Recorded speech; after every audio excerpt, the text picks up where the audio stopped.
Representative Ecklund, thank you for sitting down and talking to us. Yep, you're welcome. Thank you. Can you tell us a little bit about yourself, where you represent, and a little bit about your home life? Okay. Well, first off, Joan and my wife Joan and I have been married for 31 years. We have 3 children. Nick is 28, and then we've got twin boys, Corey and Jared, that are 25. We're from International Falls. Our home life is, we're mostly an outdoor family. We hunt, we fish. We've got a cabin on the lake and that we're partners with, and we've got 160 acres of hunting land that we have. So that's our recreation. We're not big travelers or anything like that. We like northern Minnesota. Can you tell us a little bit about your district? My district, people like to say it's the size of the state of Maryland. It's huge. From Grand Portage in the northeast to Clemenson, which is actually in Lake of the Woods County, but that's the nearest town to the county border in Cooch Lake of the Woods, is about a 7-hour drive if you have good road conditions. And in the campaign, we put on roughly 10,000 miles campaigning. So, it's a huge district. It's the largest in the state. Very diverse district, but very warm-hearted and caring people too. Why did you decide to run for state office? Well, actually, I sought state office in 2006. I ran against Representative Anzels for the DFL endorsement. And I found out that he knew what he was doing and I didn't. I was pretty new to the game, but one of the questions that stood out to me when I ran for that, when I went through the endorsing process on that, is one of the young lady asked me, "Have you ever held elected office before?" And that's the one question I've remembered since 2006. And I remember telling Joan when we were driving home after Tom got the endorsement, I said, "Well, I got to run for county commissioner now." And so I did. I ran for county commissioner in 2006 and against an incumbent that had been there 16 years, and I lost. But I gained great experience, and then he retired after that in 2010, and he called me up and said, "You really should think about running because I think you'd be good." So I didn't have his endorsement, but he encouraged me to run. And then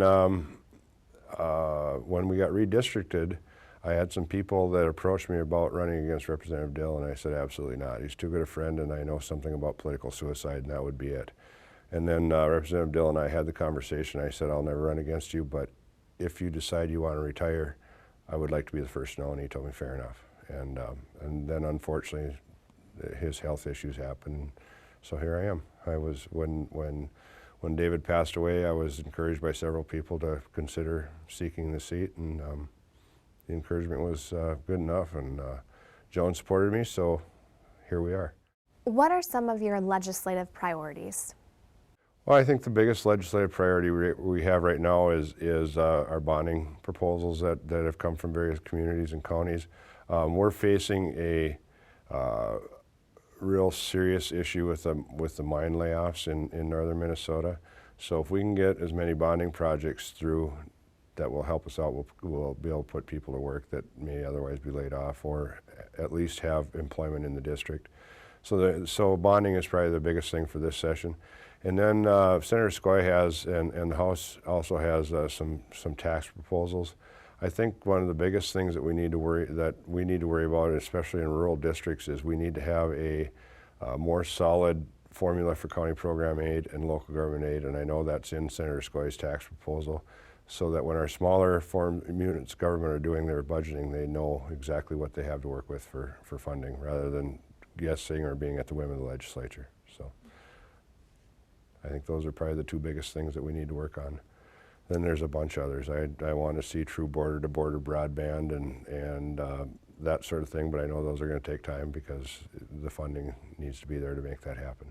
Describe what type of legislator you want to be, and how you'll determine if you've been that type of legislator. Well, I'm a open-minded person, and I tried to convince my constituents when I was running that I would be the kind of person that would seek bipartisanship. And I've already chatted with the speaker about this. I think I can fill the same role that Representative Dill to some extent filled. And Representative Dill was a master at finding people that he could work with from the other side of the aisle. And I would like to think that I can do that, and I know that you don't just jump in and learn how to do that. It takes time and practice and trust. You have to gain trust of the membership, and I think that trust is in both parties. But I think that's the kind of person that I can be, because to be truly effective for rural Minnesota, we're going to have some bipartisan agreement to make things happen.